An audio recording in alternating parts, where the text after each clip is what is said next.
The Venezuelan government has announced that it will request the support of the international community to enable communication mechanisms with the Colombian government in order to coordinate border issues. India reported a record daily surge in new coronavirus cases for the second time in 4 days on Wednesday.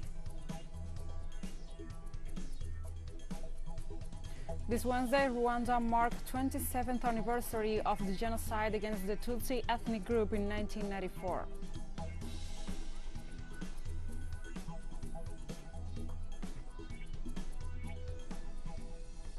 From the headquarters of TeleSUR English in Havana, Cuba, this is From the South. I'm Gladys Quesada. The Venezuelan government has announced that it will request the support of the international community to enable communication mechanisms with the Colombian government in order to coordinate border issues. The announcement was made by the Venezuelan Foreign Minister Jorge Arreaza during a briefing in which he referred to the stabilizing acts promoted by irregular armed Colombian groups in the border state of Apure. The diplomat stated that he will appeal to the good offices of the government of Mexico in his capacity as president pro tempore of the Community of Latin American and Caribbean States to facilitate communication between Caracas and Bogotá. The foreign minister also pointed out that the initiative seeks to consolidate the region as a zone of peace. We are going to send a letter with the same terms to the government of President Andrés Manuel López Obrador, to his foreign minister, our brother Marcelo Ebrard, so that the Community of Latin American and Caribbean States, with the pro tempore presidency of Mexico this year, may also act and we can have channels of communication and guarantee regional peace. Let us remember that in Havana, in December 2014, the community unanimously agreed on a zone of peace. In today's world, that zone of peace must be preserved. The Venezuelan foreign minister also stated that he will request the mediation of the United Nations in order to promote communication between the authorities of Caracas and Bogotá. Secretary General, our dear Antonio Guterres, Your Excellency, how many times have we told you, Antonio Guterres, have we asked you, there is a concept in common law that is called back channel or track to diplomacy. Well, a channel that is not the official one, that is informal, to be able to communicate with Colombia so that there is a minimum of coordination between the public forces to tell the Colombian military about this operation that we are going to undertake, which will displace the irregular groups into their territory to capture them. We are going to give them the coordinates, we are going to give them the data, we are going to give them the dates on which we are going to act. The foreign minister also said that the government will also request the support of the United Nations to deactivate the anti-personnel mines placed in a poor state by the regular Colombian armed groups. Was delivered with a fundamental objective, even though the Bolivarian armed forces has knowledge of these mines, and many of its members were trained in the process of deactivating these mines that are present in Central America. However, there are new technologies, contributions, and protocols. That is why we want this institution dedicated to this issue and financed by governments to be able to advise our armed forces so they can disarm all the mines in the territory, so that no Venezuelan child, no farmer or soldier will be killed by one of these mines.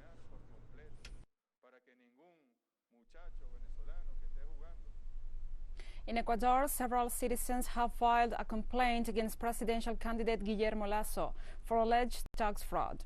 According to the suit filed before the prosecutor's office of Manabí province, the banker and right-wing businessman breached his tax obligations after having declared a lower than true value of his assets in 2016. The text also explains that through this fraud, the presidential runner managed to pay less as a contribution to the reconstruction of the province of Manabí after the damage caused by the earthquake of April 16, 2016. This crime is punishable by a prison sentence of 1 to 7 years, depending on the details of the case. Meanwhile, Lasso is preparing to participate in the second round of the presidential election, which will take place this Sunday, April 11th, when he will face progressive candidate and favorite to win, Andrés Araúz.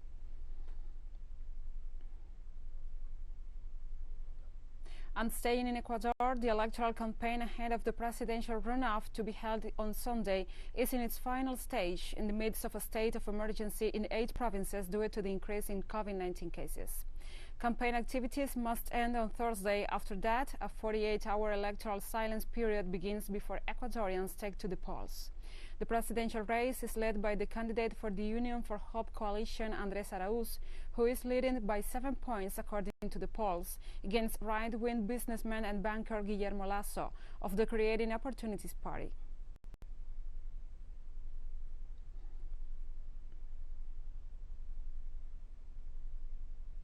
This Tuesday, the Colombian Attorney General's office began presenting arguments in the hearing to drop the case against former President Álvaro Uribe, accused of witness tampering and fraud. Attorney General Gabriel Jaimes presented his arguments and will try to convince Judge Carmen Melena Ortiz to dismiss the investigation against Uribe for alleged witness tampering and fraud in relation to his ties to right-wing paramilitary groups when he was the governor of Antioquia between 1995 and 1997. The request to drop the case is based on the grounds that Uribe's conduct and the evidence presented do not have the character of a crime, and others that do cannot be attributed to him as the author or as participant, according to the Attorney General. Regardless of the outcome, the controversy surrounding the former president is likely to continue, especially in the wake of further scandals regarding vote buying, electoral fraud, and the ongoing and the escalating violence in Colombia.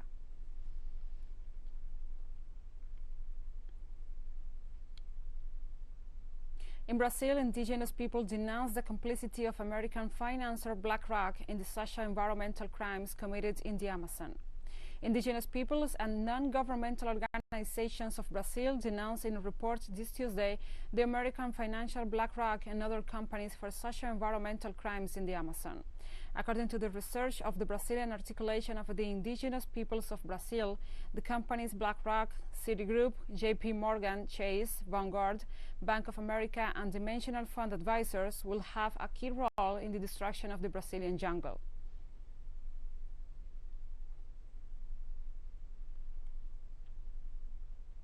In Peru, activists from minorities that challenge the traditionally dominant political class are broadening the social diversity among the 2,572 candidates for Congress as the country prepares to head to the polls on Sunday. I suffered firsthand the consequences of inequality, discrimination, violence, corruption, and extractivism. That's why I do politics. We are proposing a gender reform that puts the fight against gender-based violence and all forms of discrimination on the table and at the center of the political debate. And we'll be right back after this very short break, so don't go away.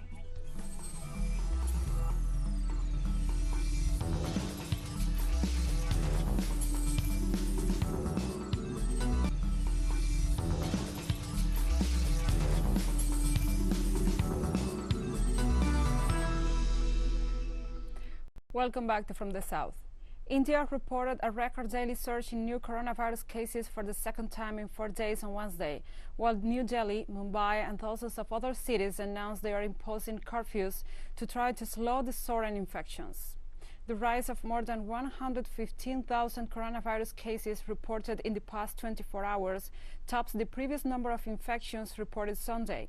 Experts say the surge, which is worse than last year's peak in mid-September, is due in part of growing disregard for social distancing and mask wearing in public spaces. Fatalities rose by 630 in the past 24 hours, the highest since November, driving the total death toll in the country to more than 166,000 since the pandemic began. The federal government has so far refused to impose a nationwide lockdown to contain the latest surge, but has asked states to decide on imposing local restrictions.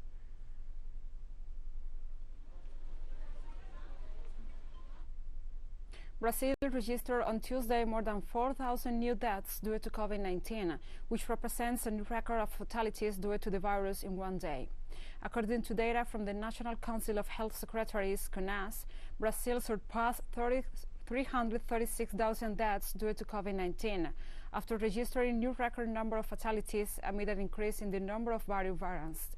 According to projections by Brazilian scientists, in the United States, the western state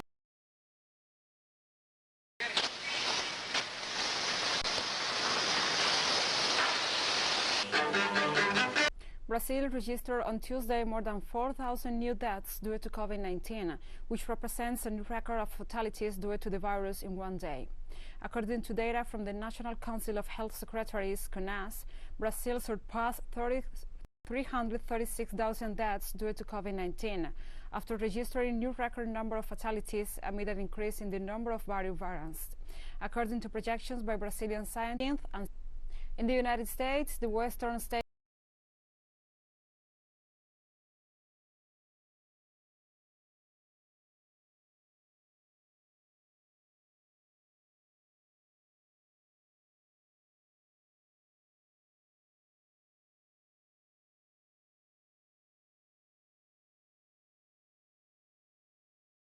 of California plans to lift most coronavirus restrictions on businesses and workplaces by June 15th. According to Health and Human Services Secretary Mark Ghaly, enough people should be vaccinated by then to allow for life to get almost back to a pre-pandemic normal, although a mask mandate will remain in effect. Health authorities are still cautious and say that California will reopen more widely in mid-June, only if vaccine supply remains sufficient and hospitalization rates remain stable and low. The announcement comes as states across the country have lifted restrictions as more people get vaccinated. 40% of all our first dose. In France, the health personnel of the Valenciennes hospital in the north region of the country said the majority of their beds are occupied due to COVID-19 patients' admissions. France remains in the rank of top 5 countries with most cases, with over 4 million COVID-19 infections up to April and 97,223 fatalities due to the virus. The beds are all occupied. We have no vacant beds. We probably have 1 or 2 discharges in each module, so we will be able to transfer from ICU to respiratory intensive care patients. So at the moment we have no beds available. There is an extra sector in the intensive care unit, so obviously their staffing levels are not designed for it.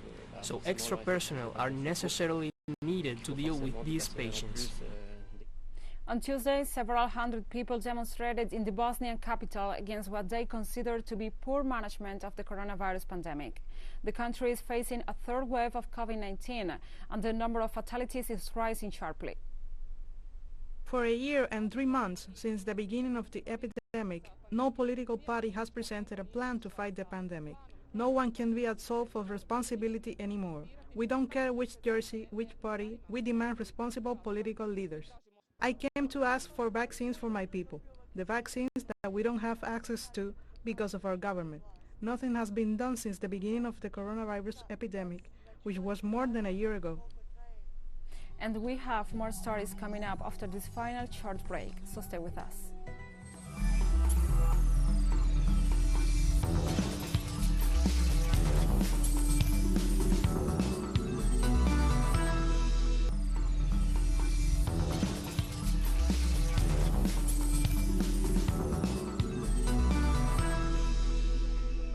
Welcome back to From the South.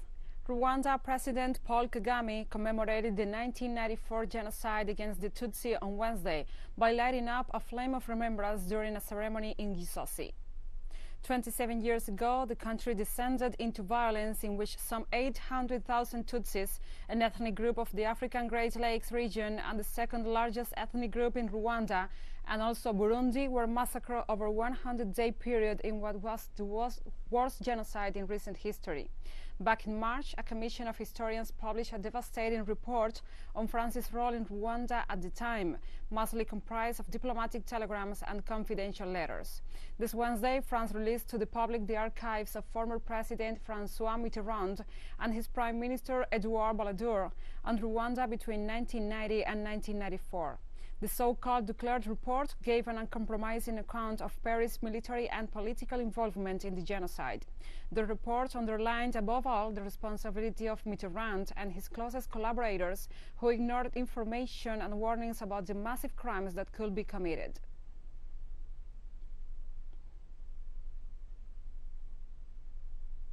Ethiopia's ongoing diplomatic dispute with Egypt and Sudan over this mega dam on the Nile River won't start an unnecessary war, the country's water minister Seleshi Bekele stated. The Grand Ethiopian Renaissance Dam has been a source of tension in the Nile River in the basin also ever since Ethiopia broke ground on it in 2011. No way to enter an unnecessary war. A war can't start because of water. Water flows if you fight today. It will continue to flow tomorrow.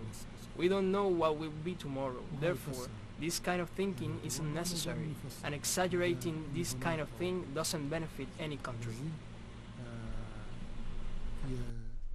Iranian President Hassan Rouhani on Wednesday called Tehran's nuclear negotiations with world powers in Vienna a new success for his country.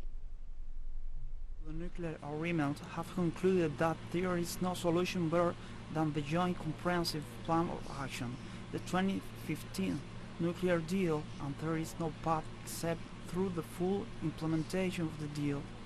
The way I see it, nuclear talks in Vienna is a new success for the Islamic Republic of Iran. A new and fresh chapter started yesterday if our other party, meaning the US, shows seriousness and honesty. We want nothing else. We just want enough determination and sincerity. If they show such behavior, we can negotiate within a short period of time within 4+1 countries if necessary. We stay in Iran because the country's spokesperson for the foreign ministry said Hatissabde confirmed that the explosion occurred on board on the Savis ship in the Red Sea on Tuesday. The explosion took place at around 6 a.m. local time off the coast of Djibouti. The vessel was partially damaged by the explosion. An investigation is underway to determine the cause.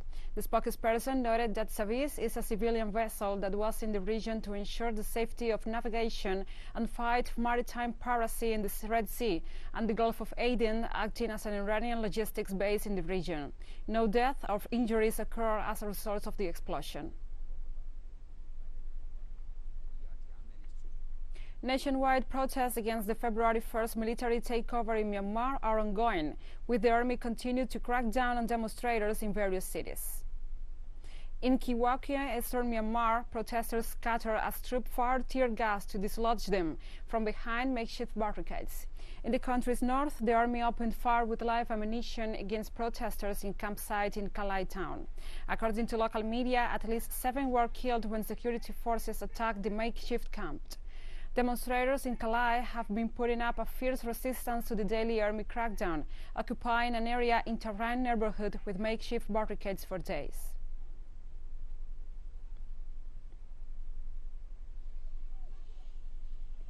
At least 157 people died after the passage of tropical cyclone Saroja in Indonesia and East Timor. Indonesian Disaster Management Center reported that at least 130 people died from heavy rains and landslides in the eastern Flores territories, Alor, Lembara, Ende, and Bima. The Indonesian government noted that it continues to search for victims, as it estimates that at least 72 people remain missing. Executive authorities in East Timor reported the death of 27 people due to the natural phenomenon. Both countries warn of continued rainfall in the coming hours.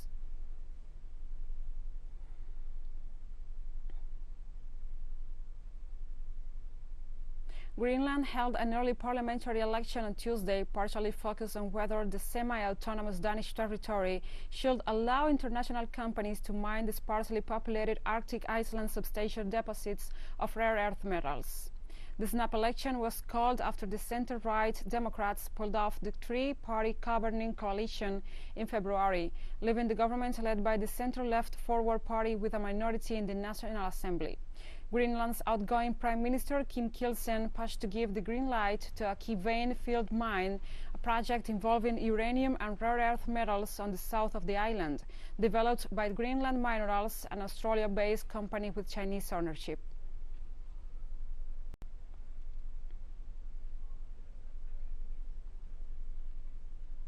In Mozambique, thousands of displaced people have reached safety after a recent attack by insurgents on the coastal town of Palma in the northern Cabo Delgado province. The attacks forced at least 11,000 people to flee Palma, with thousands more reported to be trapped inside the area.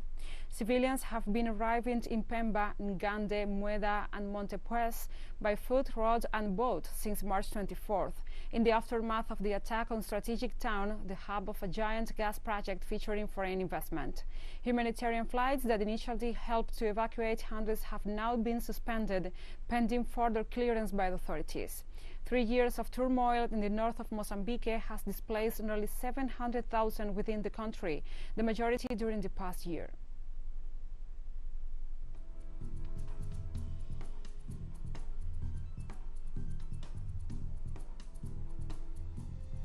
And we have come to the end of this news brief, but remember, you can find these and many other stories on our website at telesurenglish.net. And also, if you feel so inclined, please join us on social media. We are on Facebook, Twitter, Instagram and Telegram. For TeleSUR English, I'm Gladys Quesada. Thank you for watching.